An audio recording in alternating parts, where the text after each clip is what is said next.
MK once again, Aisha, Nante, Mambo, And it's funny that a colleague of mine, just by telling her that I'm stopping to work, told me, you need to tell us about your career journey. And I was like, hey, why not? Um, it's in the interest of every youngster or every person that is starting out in a career to know how best it can really go. But most people tell us about everything rosy, how fast they grew to get up there, but no one ever tells us about the hurdles that they go through. And I want to talk about Aisha's career, Aisha as a person, not everyone's career, because everyone's career path is very, very different. Um, Before I start on the journey itself, I would like to talk to every parent out there. You, as a parent, start your child's career. How do you start it? You start it in your home. Yeah. Whoever you're giving us or you're giving the world is who will be the CEO tomorrow, is who will be the head of finance, head of human resources, head of strategy. So remember that you play the key role to make this person who they want to be tomorrow. I would take my mom. My mom was a very tough cookie, really, really tough. And I take that from her. I've done the same to my children. But what was her mantra every day? You need to show up and be able to be who you want to be in the world. Now, I didn't understand that so much when I was young. So I was asking myself, show up, I'm here already. What am I showing up? But after you grow up, you really understand what showing up is all about. Showing up is I am ready. Yeah. I learned that being ready is not just being ready entering a room in a meeting. Being ready is where's your pen and paper? Do you take just loose papers into a meeting so that by the time you're done, they're thrown away? This is not being ready. Yeah. So there's some things that along the way, no one will teach you at school. No one will teach you anywhere else, but how you came out of home matters. My career. Now, it doesn't start anywhere where you see a boardroom. Nah, no. But people always say in Africa, but no, everywhere in the world. I've been to Europe where a child at 16 is in a supermarket putting together things in a supermarket so that they are able to learn how to stack shelves. So for me, it started with a bookshop. It was an Indian bookshop, and I went there. I was to do dusting. That's where my career started from, humbling me to where I am today. But what did that entry to ask for that job, what did it build in me? It built in me some little confidence to know that I can knock on any door. I knocked. The gentleman was Mr. Patel. I think the bookshop is closed right now. I've not seen it. I need to go downtown and really see if that bookshop still exists. You know, food for thought, yeah? I'll go humble beginnings. And thank you very much, Anita. You told me to talk about this career journey. I will go down and see if they still exist. But yes, I went there, got in, talked to Mr. Patel. I said, I'm looking for a job. And he asked me what job. I said, anything. I'm from Form 6. There's nothing that I know. I know anything is anything. I'll be taught anything. But then also that is clear that your willingness to work. If I wasn't willing to do anything that I want, I don't think I would have gone through to look for a career. So Mr. Patel told me, come back tomorrow at 8. Indeed, Much India town is not very far. Coming from a humble background, there wasn't transportation, so you had to wake up really early. 8 o'clock meant I leave the house around, 6:30, walk, calm down so that I'm not sweaty, and enter the bookshop just before 8. I went in and Mr. Patel was there. The beauty sometimes with working with people that are ethical, and I feel Indian businessmen are more shrewd at what they want. I came in, he had my dust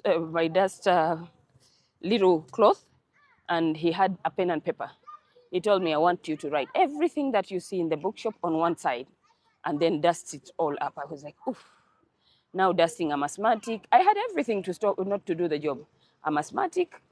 I can't I can't dust, but I can write. But whatever I'm writing, I don't know what I'm writing. So I just had to go back. The wife was a lovely, lovely lady. So I went back to the lady and just told me, I cannot dust, but can I use some water? And the lady was so happy to direct me and things like that.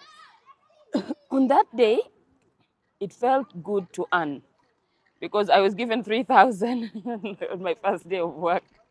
But 3,000, my transport to and fro was 1,000, and I had to keep 2,000 the next day. They gave me lunch, and for me, it was it.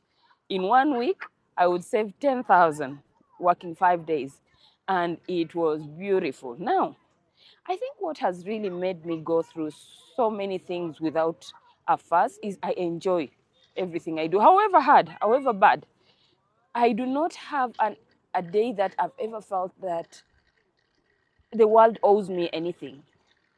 Everything that has been handed over has always been, thank God, I have this too. So for me, my at least 40,000 a month kept on the side was it. Yeah. So I did Miss Patel, I think, for 6 months. We were going back to school, and I had gotten entry into Chambogo University. But like a struggling family that we were, Chambogo University was, school fees was okay, maybe. But coming from Machindi, I would not walk it to Chambogo. Yeah. Then it wasn't called a university. I believe it was a technical school, but I was going to do business administration. We started, indeed, my mom paid. I started, but it was hard. Either I had to hitch a ride or I had to get people or walk it out all the way. Imagine coming from all the way from Chambogo to Machinde, and it was tough. Now, the real cunning me comes in now. I had an auntie in the UK, and I had to find a way to leave Uganda. That is not a career, so we'll skip that part. It is a whole story I'll do one day about being shrewd and being at the right place at the right time. So you wait for that. I skipped, now I'm in the UK. So there is a story in between there that you've not heard of how I went to the UK, but it's something that also propels you in your career. So we'll talk about being at the right place at the right time and how it can get you there. So us in the UK, I know everyone now believes I'm fortunate. I've already flown to the UK, but that is a story that I am still keeping for you, and I refuse to give it to you right now. In the UK, I was going to study business administration at the London School of Management. Stayed with my auntie, and I needed to also earn because abroad, however much your parents have the money or the person that received you has everything they have, you've got to really take care of yourself. So I needed to get transportation, food, and everything. My first job was, I said I can do cornrows and braids. So that was my first job. My first client was called Maggie, a girl from Lusaka.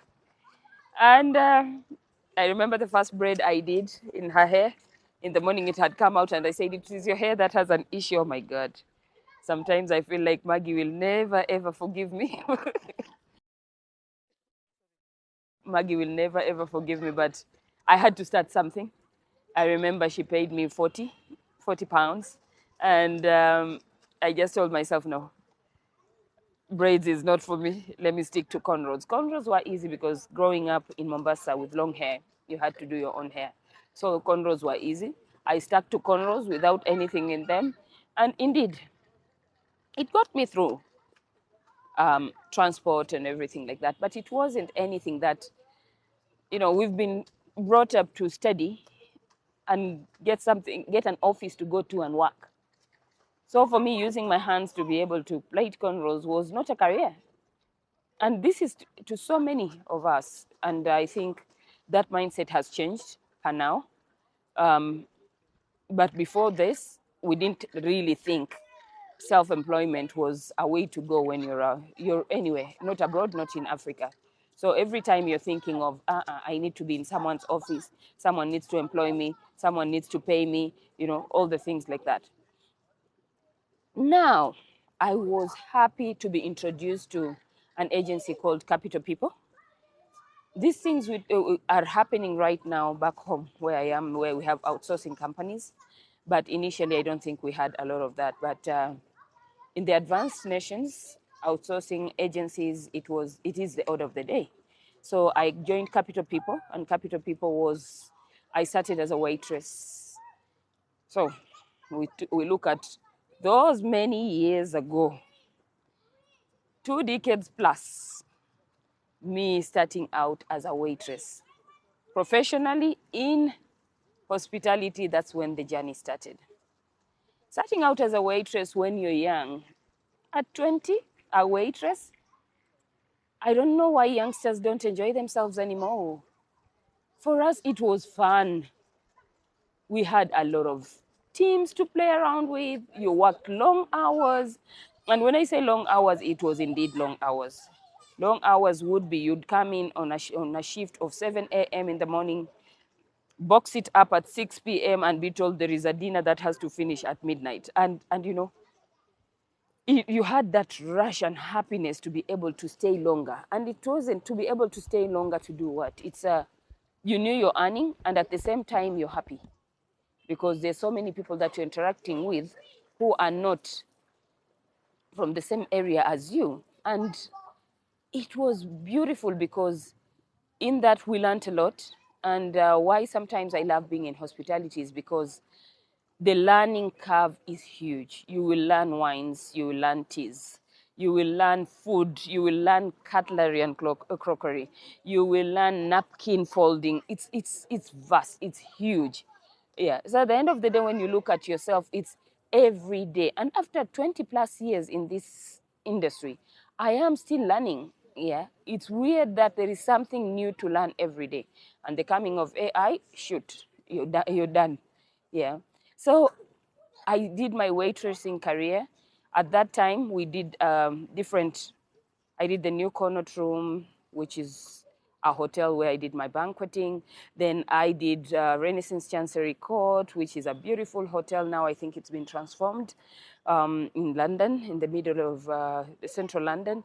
Then I did the Ritz-Carlton, the big tea parties. That was very beautiful. But the beauty is I would go through in shifts. I didn't have one single employer. And I think that's what made me so agile and be able to be flexible at all times. In most cases, people that start in one space and have only seen that single space, sometimes it's really, really hard. But comparing the culture of Ritz-Carlton, high up there, then coming to premium Renaissance, then New Connaught Room, which is slightly multicultural, it gave me a lot of learning. Yeah, and from there I think I did 3 years with Capital People and was spotted by Payne and Gunter. Payne and Gunter was an outside catering company for the lords and ladies of London, and it was beautiful because you traveled everywhere. It's with Payne and Gunter that I met every star that I have ever seen with my bold eyes. Snoop Dogg, mentioned Ja Rule, mentioned Brian Adams, that crowned it all. Lionel Richie, these are people that I saw and I was like, oh, I have them, you know. The guys that act my sister and kids, I was like, oh, they're real, they're real. And I worked in beautiful places like London Museum, Madame Tussauds, the London Bridge, cold space, but very beautiful. I worked in Hampton Court Palace. I worked for the flower show. And then beautifully, I went and worked for Arsenal for a while. So there's so much that I saw and I don't think at that time I ever felt that I worked a day in my life. For me, it was go in, have fun, come back home, sleep. Go in, have fun, come back and so. And anyway, I was young, no parents to stop me. So even party hard what to do. Yeah. So I partied there. I was an events coordinator. I was an events executive. I was a waitress. So you wore a different hat at every function that you want. If they wanted waiters only, I blanketed waitressing. If they wanted a team leader, I did team leading. I did things like silver service. Yeah. And civil service is something I want to really touch.